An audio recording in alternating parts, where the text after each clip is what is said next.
생명의 주 말씀, 생명의 주 말씀. 예, 우리에게 향하신 위에 찬양하겠습니다.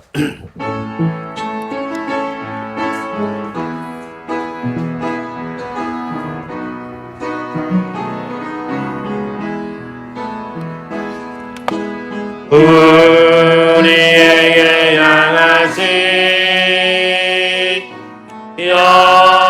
여호와의 인자하심이 크고 크도다 크시도다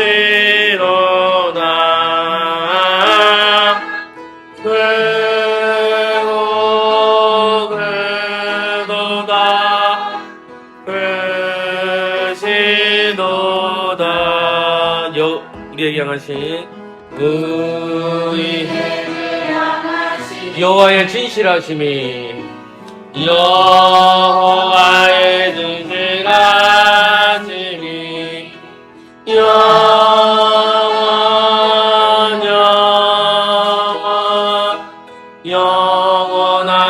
영원하시도다.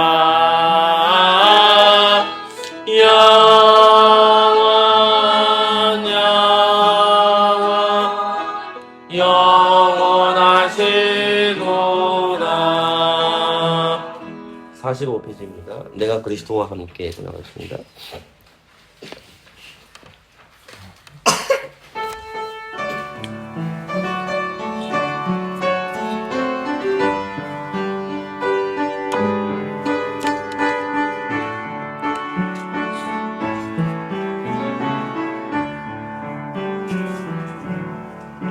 내가 그리스도와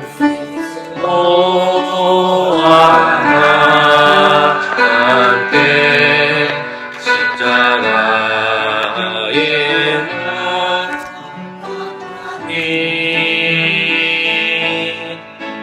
그런즉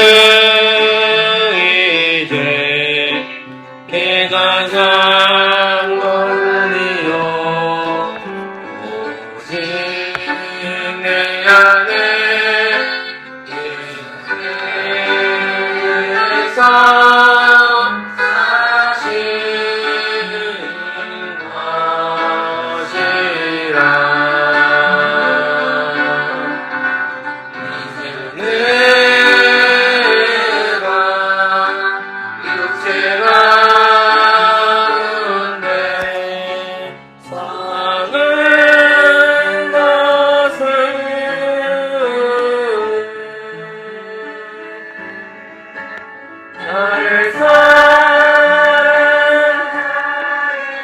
사랑하고 버리신 예수 위에 살 것이라. 예, 44페이지 사랑은 언제나.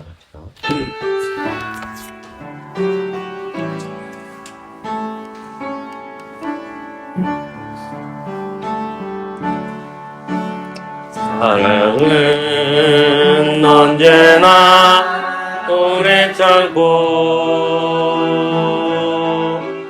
사랑은 언제나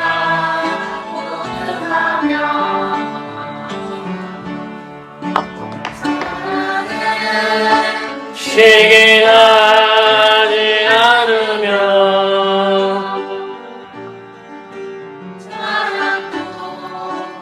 도만도 아니하며 사랑은 물에 익지 않고 사랑은 물에 익지 않고 자기의 유익을 묻지 않고 자기의 유익을 묻지 않고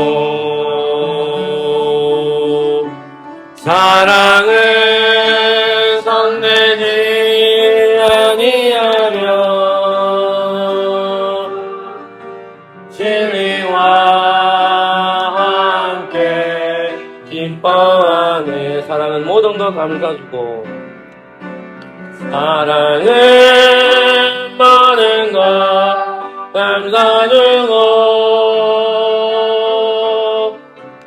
바라고 믿고 참아내며 사랑은 영원토록 변함없네.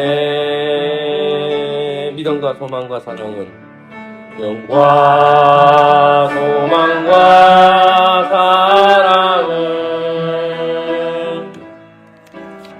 이 세상 끝까지 영원하며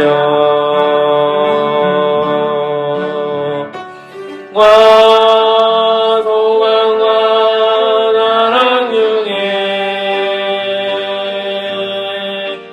그 중에 사랑이라 그 중에 제일은 사랑이라. 이제 39페이지입니다. 신령이 반항을 하겠습니다.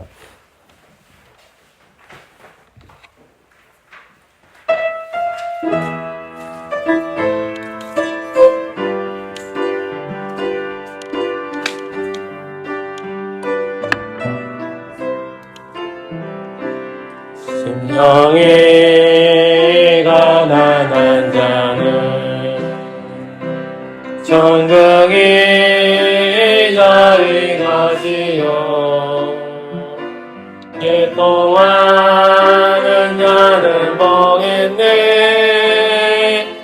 위로를 받을 것이 온유한 자는 복이 있나니 온유한 자 복이 있나. 땅을 기업으로 받겠네. 땅을 기업으로 받겠네. 의에 줄이고 목마른 자는 저 입에 물을 것이요. 아멘. 긍휼히 여기는 자는 긍휼히 받겠네. 마음이 청결한 자는 하나님을 볼 것이요 합변케 하는 자는 님의 아들이라 일컫네. 의를 위하여 빛강 받는 자 천국이 저의 것. 내게도 주소서 내게도 주소서. 내가 복을 받기 원하니 오늘 주여 주소서.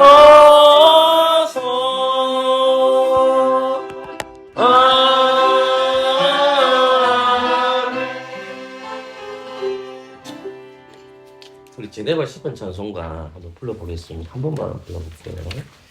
16번입니다.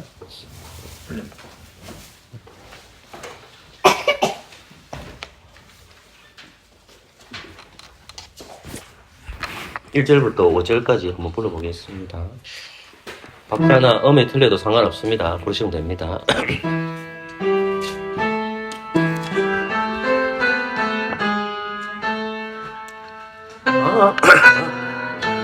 나를 지켜주소서.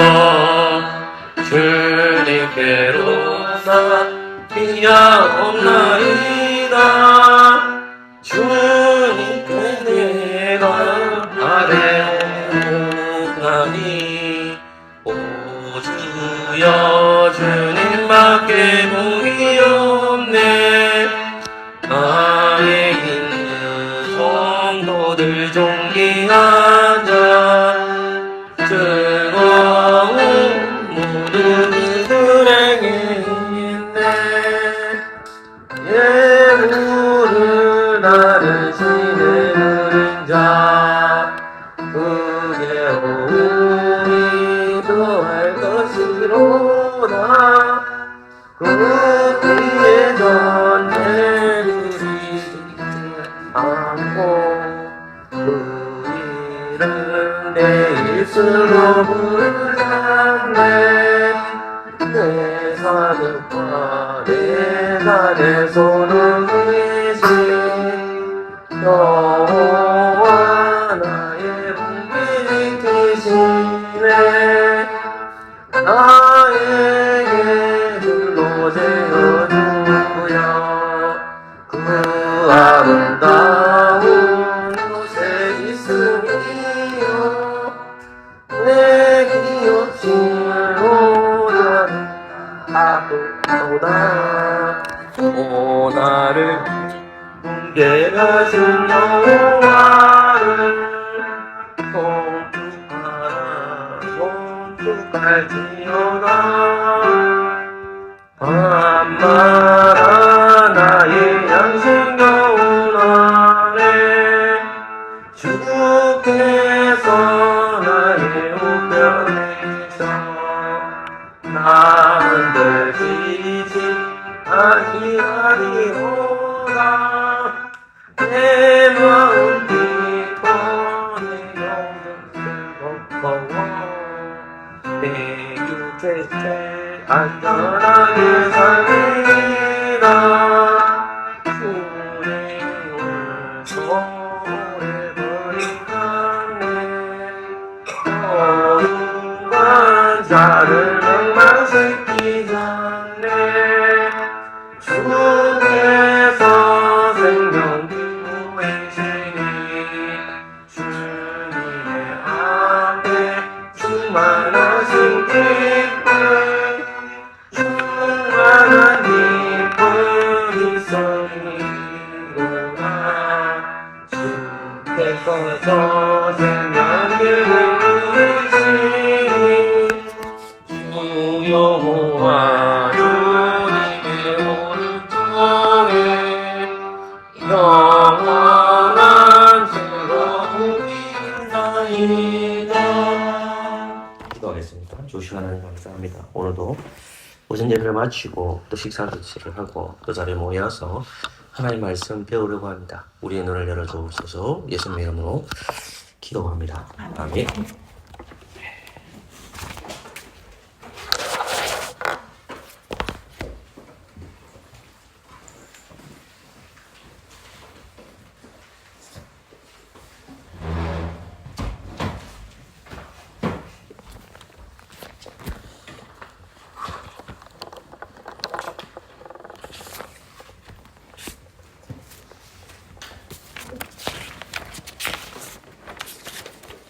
예, 오늘은 출애굽기 32장 말씀을 제가 설교를 했는데, 지난주 제가 여러분들한테 그 십계명에 대한 설명을 할 때에 신앙 고백서, 우리가 고백하는 웨스트민스터 신앙 고백서나 대속의리 문답 같은 경우에는 하나님 주신 10가지 말씀을 관계적인 측면에서 설명하거든요. 그럼 관계적인 측면이라는 것은 어떤 관계적인 측면이라고 얘기한다면 그것은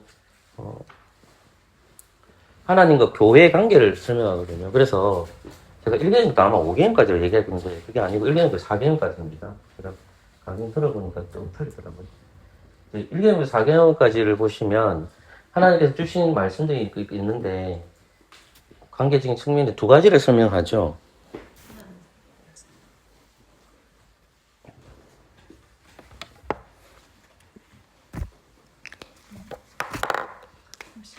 오경부터 10경까지는. 5경이 부모를 공경하라 하거든요. 그래서 이제 첫 번째 이 관계적인 측면에 있어서의 어떻게 이제 하나님과 관계성을 가져야 되느냐 했을 때에 이게 하나님과의 관계적인 측면이고, 그리고 두 번째는 삶에 있어서 관계적인 측면이라고 얘기를 했다면, 요거를 조금 바꿔서 얘기할 수 있다고 합니다. 어떻게 얘기할 수 있냐면 거룩한 행위입니다. 거룩한 행위인데 첫 번째는 이제 하나님께 대한 예배이고 두 번째는 삶에 드리는 예배이거든요. 그것은 이제 1계명부터 5계명까지가 한 부류로 나눠지고, 그 다음에 이제 6계명부터 10계명까지 나눠진다는 거예요. 두 개씩 나눠진다는 말입니다. 그러니까, 요 1계명부터 5계명까지 첫 번째가 예배에 뭐가 나오죠? 대상이 나오죠. 두 번째가 뭡니까? 예배의 방법입니다. 그래서 오늘 제가 설교했던 주 대상은 뭐냐면, 요 두 가지를 제가 얘기했던 겁니다. 그러니까, 결국은, 우리가 예배를 왜 드리냐는 질문을 던졌을 때에 여러 가지 질문이 많이 생길 수밖에 없거든요. 그러면, 요 예배의 형태가 바로 되고 나서 이 거룩한 삶으로 이어진단 말입니다. 근데 출애굽기 32장에 보면, 이제 우리가 생각해야 될 게 뭐냐면, 출애굽기 32장에 보면 금송아지 숭배가 나와요. 근데 이 금송아지를 이제 숭배를 하는데, 이 금송아지를 숭배할 때에 모세는 어디 있느냐가 중요하죠. 저번에 내가 한번 설명한 적이 여러 번 있습니다. 그래서, 그러니까, 요 밑에서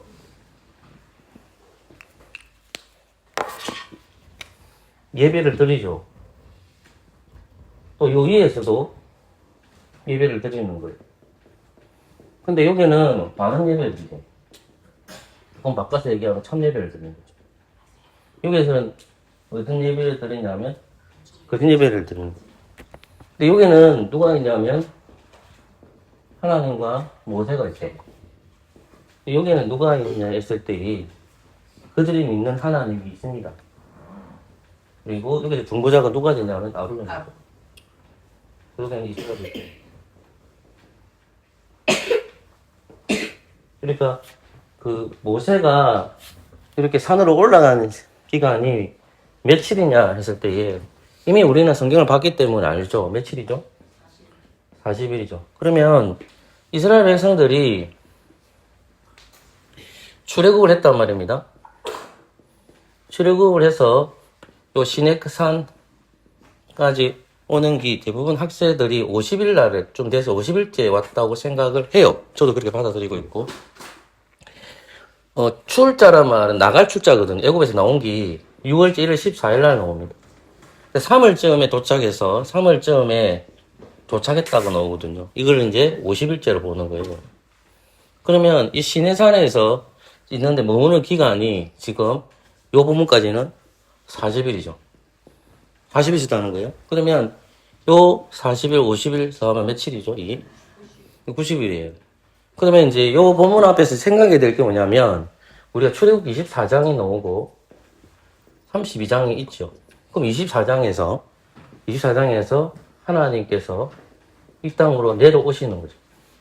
이 땅에 내려왔다는 것은 어디에 내려왔다는 말입니까? 이게 시내산으로 내려오시는 거죠. 시내산으로 내려오셨는데 하나님은 시내산에 오셨기 때문에 누구 한 사람을 부르죠. 그게 누구예요? 그게 모세를 부르시는 겁니다. 근데 요 산 중턱까지 부른 사람이 있는데 그 사람이 아론, 그 다음에 제사장들이에요. 아론 아들들입니다. 그 다음 뭡니까? 70 장로들을 부르시는 거예요. 그럼 이스라엘 백성은 어디 있죠? 밑에 있죠. 이스라엘 백성 여기 있어요. 자, 그러면 생각해보세요. 하나님은 그들에게 은혜를 주셔서 요만큼 위치에 올라오도록 하고 요만큼 위치에 오도록 하고 요만큼 위치에 오죠. 누가 가장 하나님과 가깝습니까? 모세가 가장 가깝죠. 근데 모세가 바빠요. 왜 바쁘냐? 모세의 위치는 중보자 위치예요. 중보자 위치. 그리고 이제 만약에 결혼식을 시킨다 그러면 사회자예요. 그래서 모세는 왔다 갔다 해요. 왔다 갔다 하는데 한 번은 내려왔다가 한 번 올라갔다가 계속 이렇게 반복을 하는 겁니다. 자, 그런데 여기 보면 언약식인데 그 언약식을 하기 위해서는 반드시 필요한 게 뭐죠? 우리는 죄인이기 때문에 하나님 뭘 드려야 됩니까? 제사를 드려야 되죠. 그 피해 제사가 반드시 있어야 돼요. 그러면 피해 제사를 드리는데 그게 언약식이에요. 언약식이니까 이스라엘 백성들이 하나님의 말씀을 전할 때에 그들이 뭐라고 얘기합니까? 두 번이나 준행하겠습니다는 말입니다. 하나님 뜻대로 우리가 살겠다는 말이에요. 그러면 요것을 볼 때 언약 관계로 설명한 것도 맞지만은 요 관계가 뭐냐면 결혼식입니다. 뭐라고요? 결혼식이에요. 그러면 결혼식 할 때에 사회를 누가 보느냐는 거죠. 중보자가 보죠. 중보자 누구? 모세. 맞죠? 그러면 이스라엘 백성들은 뭐 하는 거예요?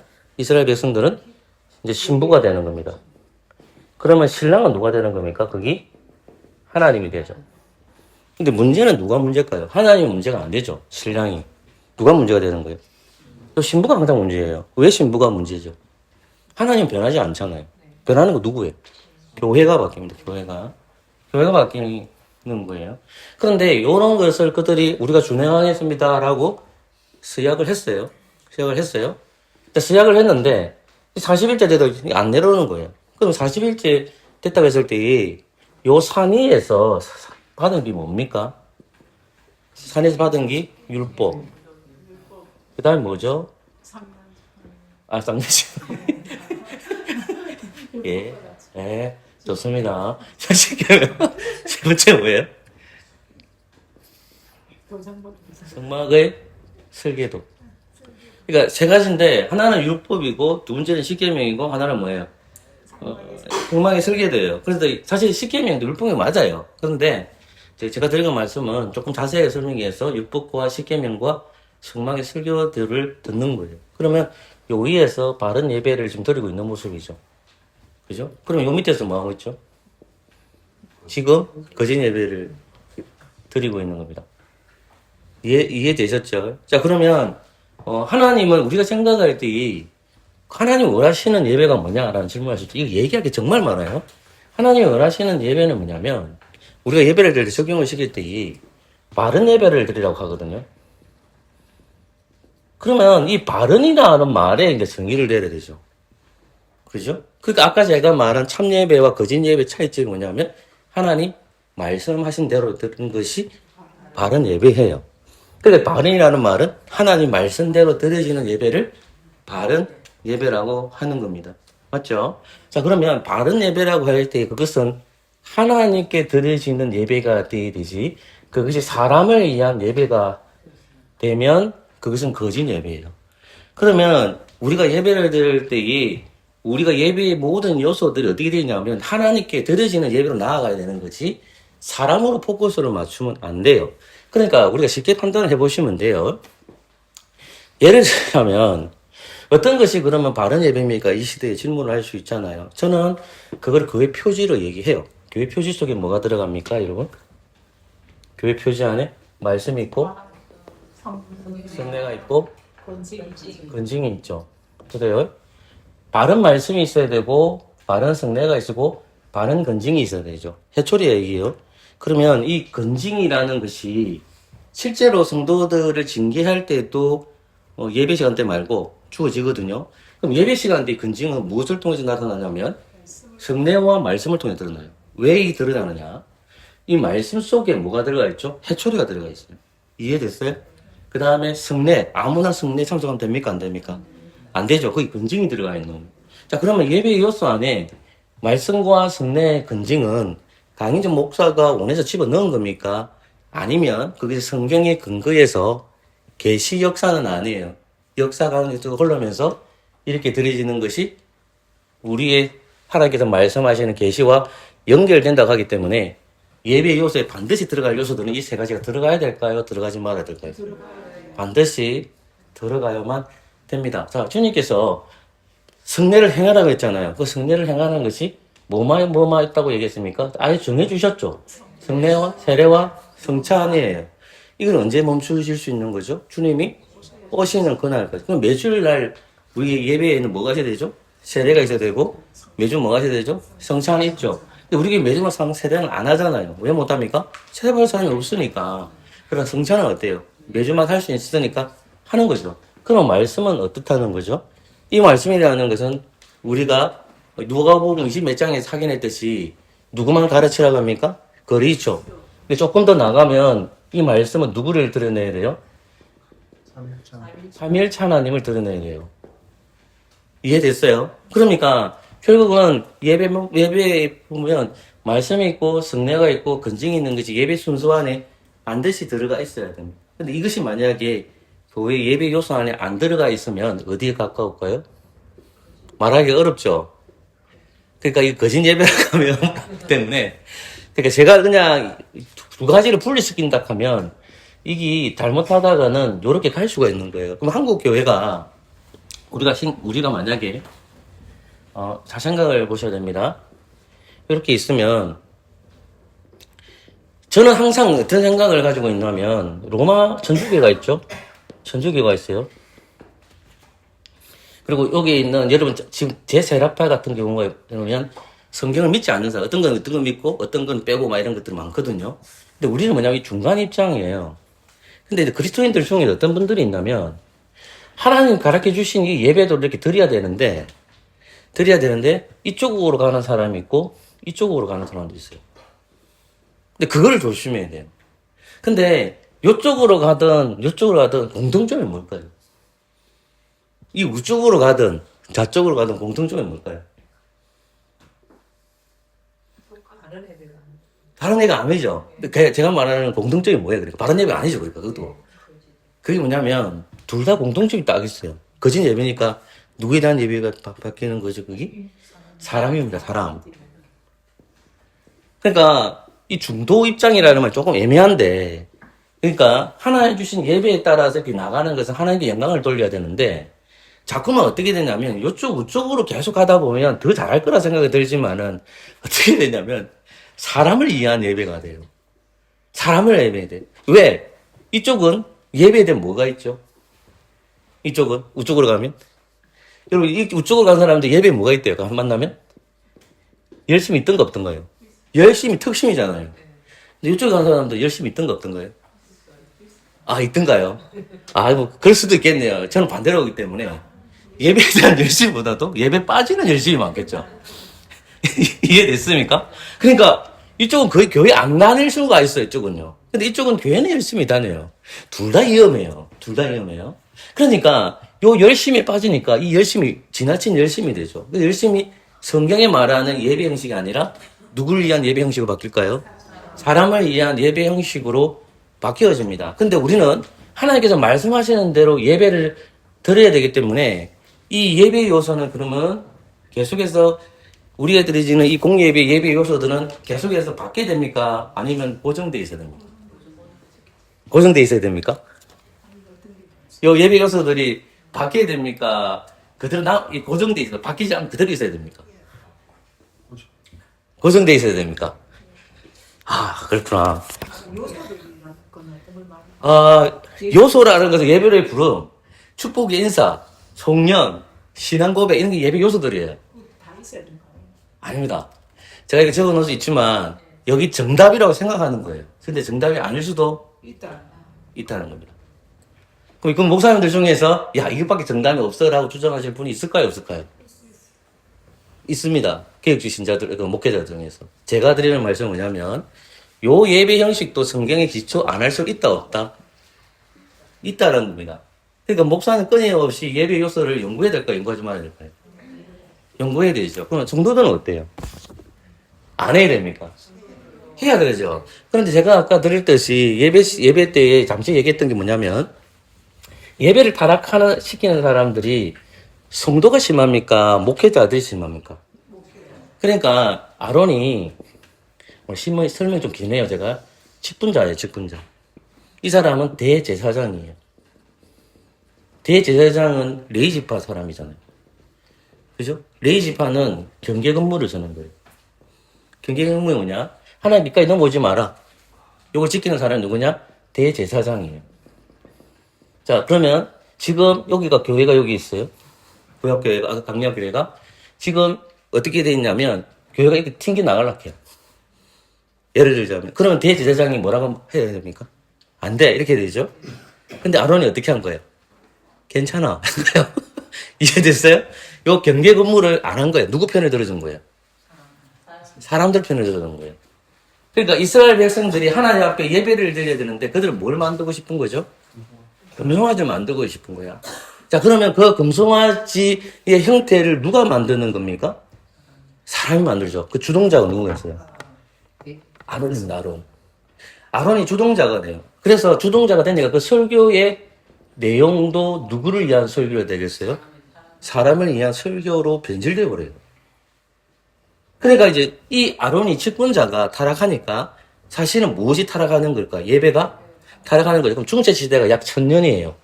중세 시대 타락은 누가 일으켰을까요? 성도이기보다 누구겠어요? 측근자예요. 신부님. 그분들이 다 추기경, 교황 이런 분들이 다 예배를 타락시킨 거예요. 거기에서 이제 개혁을 일으키던 종교개혁자들이 나오는 겁니다. 이해되시겠죠? 그럼 오늘날 이 교회에서 가장 예배를 타락시킬 수 있는 사람 여러분이 안에 누구겠어요? 목회자죠. 근데 여러분들이 예배 순서에 대해서 아무것도 모르고 경계 근무를 서지 않는다면, 제가 어떻게 할까요? 야론처럼 살 바뀌겠지. 아, 목사님, 그거 너무 좋아요. 안 되는 거죠. 그럼 여러분들이 뭐에 대해서 알아야 돼요? 그게, 하나님을 아는 지식에 대해서 충분해야 됩니다. 하나님 아는 지식은 뭐죠? 성경입니다, 성경. 성경이에요. 하나님의 아는 지식을 알아야 되는데, 그 아는 지식 안에서 뭐가 나오는 겁니까? 예배가 나오는 거잖아요. 그러니까 성경이 뭐냐면 하나님 아는 지식이 성경에 기록되어 있으니까 우리가 바른 예배인지 거짓 예배인지를 판단하는 것이 성경이고, 더 나아가 조금 더 포괄적으로 얘기하면 그게 뭘까요? 신앙 고백서입니다. 이해됐죠? 그럼 신앙 고백 쭉 있겠죠. 그러니까 뭐 성도가 목회자들이 타락할 때 경계 근무를 서야 될 사람이 누구예요? 여러분이고. 자, 여러분이 타락한 예배를 드릴 때 경계 근무를 서야 될 사람이 누굴까요? 목회자라는 것입니다. 근데 이것이 이제 무너지면 어떻게 될까요? 타락하게 됩니다. 그 엘리자베스 여왕이 장기 집권을 하게 되거든요. 그래서 나라가 안정이 돼요. 나라 안정이 되는데 모든 것을 다 지배를 하고 성공회로 가버립니다. 성공회는 뭐냐면 왕권을 강요하는 거예요. 그럼 그 안에서 청교도 신앙을 가진 사람 중에 청교도 신앙을 가진 사람들이 다 장로교인이라 생각하면 안 돼요. 청교도 신앙을 가진 사람들 중에 장로교인들이 있어요. 그 장로교인들이 엘리자베스가 이제 바른 예배를 드리지 아니하고 그들이 가지고 있는 신조를 만들었어요. 이 만들어져 있었는데 그게 39개 신조예요. 그 39개 신조를 보면 우리가 웨스트민스터 신앙 고백서는 이렇게 잘 다듬어져 있었지만 아직 웨스트민스터 신앙이 나올 때가 아니었기 때문에 그 예배 형식이 마치 무엇과 많이 비슷할까요? 로마교 형식이 남아있을까요? 안 남아있을까요? 남아있겠죠. 그러니까 이것을 본 사람들 중에 입을 다물어야 되는데 입을 다물지를 못하는 거라. 왜 다물지 못할까요? 그게 바른 예배가 아니기 때문에. 자, 그렇게 바른 예배가 아닙니다라고 조잘조잘 그러면 그 왕이 입장에서는 그 놈이 좋게 보이겠어요? 나쁘게 보이겠어요? 그죠? 그러면 그 놈을 패는 방법이 여러 개겠죠. 그죠? 갈구기 시작합니다. 그래서 많은 그리스도인들이 엘리자베스 때는 청교도 신앙을 가지고 있는 장로교인들이 있었는데 조용히 지납니다. 그들이 어디서 그래서 예배를 드릴까요? 지하에서 예배 드립니다. 여러분, 지하에서 예배 드린다 생각하기에 여러분 어떻게 생각했어요? 저는 지하에서 예배 드린다 하길래 어떻게 생각할 것 같아요? 진짜 지하로 파서 예배 드리는데 생각했거든요. 그게 아니고 저처럼 그렇게 생각하시는 분이 있을까봐. 물론 지하에 있는 것도 있겠지만 지하교회가 생긴다는 말은 숨어서 예배를 드린다는, 공개적으로 예배 드리지 못해요. 그렇게 예배 드리다가 그 사람도 어떻게 돼요? 잡혀가요. 우리가 일제시대 겪었잖아. 그죠? 그래서 바른 예배를 들으니까 어떻게 해요? 잡아가잖아. 잡아갈 때 성도를 많이 잡아가던가요? 목회자들을 많이 잡아가던가요? 목회자들 잡아. 이해됐어요? 그러니까 많은 목회자들이 잡혀가거든요. 바른 소리를 해야 되기 때문에. 자, 여기서 제가 하나 더 질문을 던지는 거냐면 엘리야 시대를 생각해 봐야 됩니다. 엘리야 시대 때에 아합이라는 왕이 있습니다. 최고 악한 왕입니다. 이 사람 북쪽 왕이에요? 남쪽 왕이에요? 북쪽 왕입니다. 북왕국이 약 202년 정도 되고 남왕국은 한 500년 정도 역사를 가지고 있거든요. 근데 가장 악한 왕은 누구냐 했을 때 정확하진 않은데 북쪽 남쪽에 한 40명의 왕이 있단 말입니다. 그들 왕 중에서 최고 악한 왕이 누구예요? 아합이에요. 그 아합이 몇 계명을 범하면 1계명을 범합니다. 근데 이 아합의 시대 때 유명한 선지자가 있습니다. 그 사람의 이름이 뭘까요? 엘리야입니다. 엘리야. 자, 이 엘리야가 이 근데 아합이 왜 하나님을 버리고 다른 신들을 섬겼을까요? 그 원인은 뭐겠습니까? 예? 그렇죠. 이번 아니 옛바알의 때 이세벨 때문에요. 자, 그러면 창세기 몇 장을 생각해야 되죠? 3장. 하지만 항상 여자가 문제는 끝도는 아닙니다. 이거 민감해가지고 이 여자가 뱀짓을 해. 싹 가가지고 그거 했다 하니까 어떻게 하면 아예 그렇게 해가지고는 나라가 발전되지 않는다. 자, 옛바알이 믿는 그 신을 섬겨야만 된다고 얘기하는. 자, 그러면서 이 아합이 누구 말을 들을까요? 이세벨 말을 듣겠죠. 그럼 북쪽에는 참된 선지자가 있을까요? 없을까요? 있죠. 근데 숨었을까요? 안 숨었을까요? 다 숨습니다. 어디 숨었을까요? 동굴에 숨습니다. 조용히 지나는. 근데 그 조용히 지낼 때에 엘리야가 나옵니다. 엘리야가 나와서 누구한테 갈까요? 하나님한테 가는 거 맞죠? 엘리야가 하나님의 말씀을 듣고 하나님께 깨달아서 하나님 주신 말씀을 따라서 아합을 찾아갑니다. 아합은 근력을 가지고 있습니다. 아합을 찾아갔죠. 이게 쉬운 게 아니거든요. 찾아갔죠? 이 아합을 찾아갈 수 있는 엘리야의 용기는 어디서 나왔을까요? 하나님께 나옵니다. 엘리야는 누구를 두려워하는 줄 압니까? 하나님을 두려워합니다. 근데 자기가 그게 없어요. 나 이 약하더라고. 여러분 어떤지 모르겠지만 엘리야는 하나님을 두려워해. 가서 이야기하더라고. 그거 똑바로 들으니까 아니다 이렇게 얘기하거든요. 그러니까 아합이 열받는 거라. 이해되겠어요? 제가 드린 말씀은 종교 개혁자들이 그런 사람들입니다. 우리 교회가 나아갈 방향성이 저와 여러분에게 주어져 있잖아요. 숫자로 보지 마시고 우리 교회가 바른 예배 드리는 것은 목사의 역할도 중요하고 성도의 역할이 중요한 겁니다. 그 시점에 제가 끼 맞추는 거 아닙니다. 성경씨가 교회 행운을 들어오는 거예요. 이런 모습들이 계속 있어야 될까 없어야 될까요? 있어야 되죠. 그러나 성도를 검증해야 되고 더불어서 목사도 검증해야 됩니다. 그런 가운데서 개혁주의 교회는 계속해서 예배가 신실하게 드려지고 인본주의적 사람을 위한 예배가 아니라 누구를 위한 예배로 되어야 되죠? 하나님께 드리는 예배로 나아가야 됩니다. 그래서 믿는 저와 여러분 되었으면 좋겠습니다. 기도합시다. 좋으신 하나님 감사합니다. 돌아가는 발걸음 주시고 예수 그리스도 이름으로 기도합니다. 아멘.